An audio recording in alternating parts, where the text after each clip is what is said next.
नमस्कार, मैं सुरेंद्र श्रीवास्तव लोकनाथ से।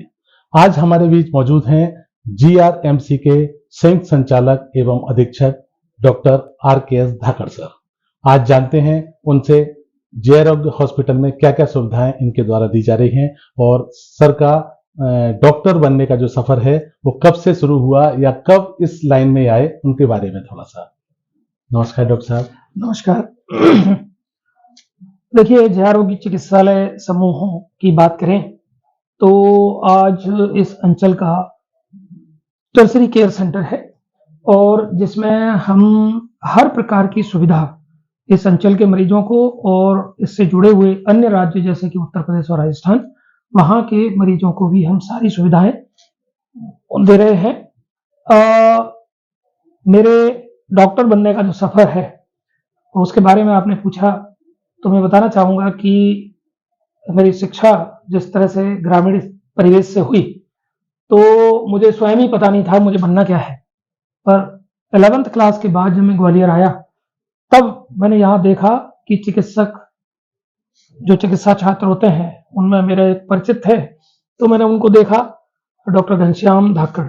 उनको देखने के बाद ऐसा मुझे लगा कि मैं चिकित्सक मुझे बनना चाहिए और भगवान ने कहीं ना कहीं मेरी सहायता करी, तो मैं आज इस स्तर पे पहुंचा हूं। मेरे माता पिता का आशीर्वाद है। डॉक्टर साहब, ये फिजियोथेरेपी और ऑर्थोपेडिक ब्रांच, इसमें क्या समानताएं हैं? देखिए, ऑर्थोपेडिक्स जो ब्रांच है वो ऐसी है कि हम लोग ये लगा लेते हैं कि इससे सिर्फ हड्डी से संबंधित है। ऐसा नहीं है। हड्डी, जोड़, मांसपेशियां, ये सब मिला के एक मस्कुलोस्केलेटल सिस्टम बनता है जिसको ऑर्थोपेडिक सर्जन डील करता है, जिसमें स्पाइन भी आता है। क्योंकि हड्डियां अपना काम करती हैं, जोड़, मांसपेशियां, लिगामेंट ये अपना काम करते हैं, तो फिजियोथेरेपी का इसके ऑर्थोपेडिक्स के साथ रिलेशन प्रारंभ हुआ अपन मान सकते हैं, जिसमें कई चीजें हैं, जैसे मांसपेशियां अकड़ जाएं या फिर उनकी स्ट्रेंथ बढ़ानी है, तो उससे संबंधित ये ब्रांच थी। परंतु ये ब्रांच धीरे धीरे काफी इसमें प्रगति हुई है और उसके चलते फिजियोथेरेपी ऑर्थोपेडिक्स के साथ तो है ही है, परंतु अन्य विषय जैसे न्यूरोसर्जरी है, न्यूरोलॉजी है, या फिर पीडियाट्रिक्स है, या फिर कुछ ऐसे बच्चे होते हैं जो सेरेब्रल पाल्सी के जो छोटे बच्चे होते हैं उनके लिए, तो आजकल इसमें भी अलग अलग विधाएं, अलग अलग स्पेशलिटी आ गई हैं और एक अच्छा रिलेशन है। तो मैं इसके लिए मैं बड़ा अच्छा अपने आप को मानता हूं कि फिजियोथेरेपी की जो शुरुआत है वो ऑर्थोपेडिक्स के साथ हुई है और ये ऑर्थोपेडिक्स ही एक एलाइड ब्रांच है। इसमें जब ऑर्थोपेडिक्स से संबंधित ऑपरेशन जैसे जोड़ प्रत्यारोपण हो गए या अन्य ऑपरेशन जोड़ों के संबंधित हो गए, उसमें यदि अच्छे फिजियोथेरेपिस्ट की मदद मिल जाती है तो उसका रिजल्ट बहुत अच्छा आता है और बड़ा जल्दी आता है, तो उससे जो रोगी है उसको बहुत फायदा होता है। डॉक्टर साहब, जो 8 सितंबर को फिजियोथेरेपी डे मनाया जाता है, तो उसके बारे में थोड़ा हमारे दर्शकों को बताएं कि ये क्यों मनाया जाता है, इसके पीछे क्या लॉजिक है? जी, ये बड़ी एक अच्छी शुरुआत जिसने भी की होगी अन्य अन्य विधाओं को लेके उनके डे मनाने की, जैसे Father's Day, Mother's Day, orthopaedics day, bone and joint day, इसी तरह से एक फिजियोथेरेपी डे मनाया जा रहा है। तो इससे मैं ये मानता हूं कि एक तो इस विषय के बारे में चर्चा होती है तो लोगों को इस विधा के बारे में, इसकी अच्छाइयों के बारे में और इससे क्या क्या रोगियों को फायदे हो सकते हैं उसके बारे में लोगों को पता चलता है। तो दोनों को ही फायदा है, जो फिजियोथेरेपिस्ट है उसके बारे में भी लोगों को पता चलता है और फिजियोथेरेपी के क्या क्या फायदे हैं उनके बारे में भी लोगों को पता चलता है। तो मैं ये मानता हूं कि ये दिन मनाना बड़ा अच्छा है और इस की वजह से जो नॉलेज है या जो ज्ञान है वो लोगों के बीच में फैलता है और इसके बारे में लोग इसको याद करते हैं कि हाँ, फिजियोथेरेपी कोई चीज है। सर, एक बात और जानना चाहेंगे कि जो हमारा 1000 बेड का जो अस्पताल है जया रोग चिकित्सालय समूह, इसमें फिजियोथेरेपी में क्या क्या सुविधाएं आजकल जब से आप आए हैं तब से क्या क्या इम्प्रूवमेंट हुआ है, और जो मरीज हैं या पेशेंट हैं वो किस तरीके से लाभ ले सकते हैं? देखिए, जया रोग चिकित्सालय समूह में 1000 बिस्तर एक यूनिट है। उसके साथ में मेरे पास कमला राजा अस्पताल है, न्यूरोलॉजी न्यूरोसर्जरी है, कार्डियोलॉजी है, कैंसर यूनिट है, ट्रॉमा सेंटर है। तो इस तरह से मिला के एक समूह बनता है, और फिजियोथेरेपी का जो मेन डिपार्टमेंट है वो 1000 बिस्तर में है। उसमें हमारे जो फिजियोथेरेपी के कंसल्टेंट हैं और उनके जो टेक्निकल सपोर्ट है वो 1000 बिस्तर में अपना जो क्लिनिक है उसको बहुत अच्छे से रन कर रहे हैं, और उन पे काफ़ी भीड़ रहती है, क्योंकि वो जो हमारा फिजियोथेरेपिस्ट है वो बहुत काबिल है, बहुत अच्छा है, और काफ़ी अच्छा अपनी ईमानदारी से अपना काम कर रहे हैं। तो इससे कई लोगों को फ़ायदा होता है। इसके अतिरिक्त एक जो फिजियोथेरेपिस्ट है वो हमने न्यूरो के लिए नियुक्त कर रखा है, तो वो न्यूरो सर्जरी न्यूरोलॉजी में अपनी सेवाएं देते हैं।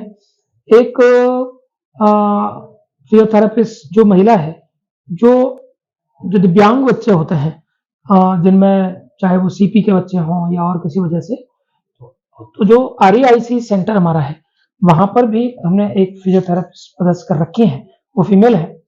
उनकी भी रिपोर्ट बहुत अच्छी है और बड़ा अच्छा कार्य वो कर रही हैं।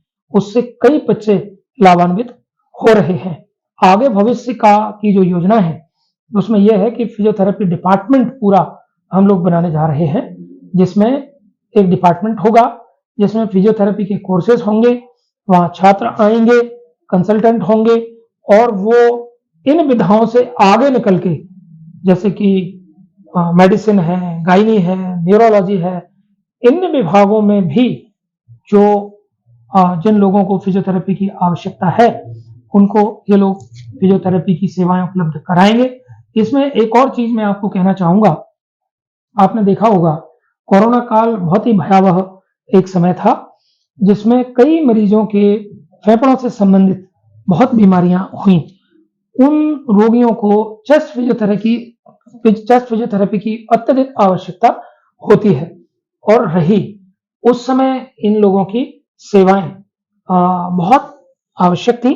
तो इन्होंने कई नर्सेज को, पैरामेडिकल स्टाफ को भी ट्रेंड किया, और उसके चलते किसी को फुग्गा फुलाने का बोल दिया, किसी को शंख बजाने के लिए बोला, किसी को स्पायरोमीटर अगर उपलब्ध हो गया, तो बहुत लोगों को इसका फायदा हुआ, और जो रोगी थे वो स्वस्थ हुए और अपना नॉर्मल जीवन वो जी रहे हैं। तो इसलिए मैं आपके माध्यम से कहना चाहूंगा कि फिजियोथेरेपी सिर्फ ऑर्थोपेडिक्स से रिलेटेड नहीं है, इसका स्कोप हर जगह हो गया है। आप प्रसूता महिलाओं को देखेंगे तो जो प्रसूता महिलाएं हैं वो जो बच्चे को जन्म देती हैं, उसके बाद उनकी मांसपेशियां, जोड़, उनमें कई शिथिलताएं और कॉम्प्लिकेशन आते हैं, तो उनको भी फिजियोथेरेपिस्ट की आवश्यकता है।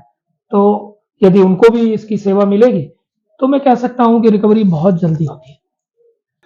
सर, आप हमारे माध्यम से, हमारे चैनल के माध्यम से फिजियोथेरेपी डे पर हमारे दर्शकों को क्या संदेश देना चाहेंगे?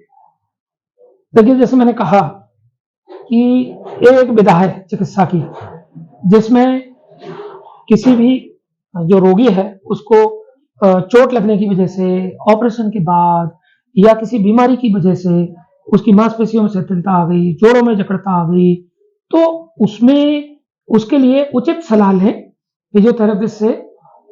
जो उसका फिजियोथेरेपिस्ट का दायरा है उस दायरे में उसका लाभ उठाएं। परंतु आपने देखा होगा कई बार क्या होता है कि मान लीजिए किसी को जोड़ बदलने की आवश्यकता है और उसमें मैकेनिकल टीयर हो गया, लेकिन लोग क्या करते हैं कि वो बार बार शिकायत कर रहे हैं, हमने इतने दिन थेरेपी भी ले ली लेकिन कुछ नहीं हुआ। तो आप गलत जगह जाएंगे तो डेफिनेटली उसमें फायदा नहीं होगा। इसलिए जो फिजियोथेरेपिस्ट का जितना एरिया है, उतना जितना प्रभाव है, वहां तक उनसे मदद लें, और यदि उसमें कोई मैकेनिकल प्रॉब्लम है तो फिर आप संबंधित चिकित्सक के पास जाके उनकी सेवाओं का लाभ लें। इसलिए मैं आपके माध्यम से ये कहना चाहता हूं कि आप निर्णय लें और निर्णय के अनुसार फिजियोथेरेपी का लाभ उठाएं।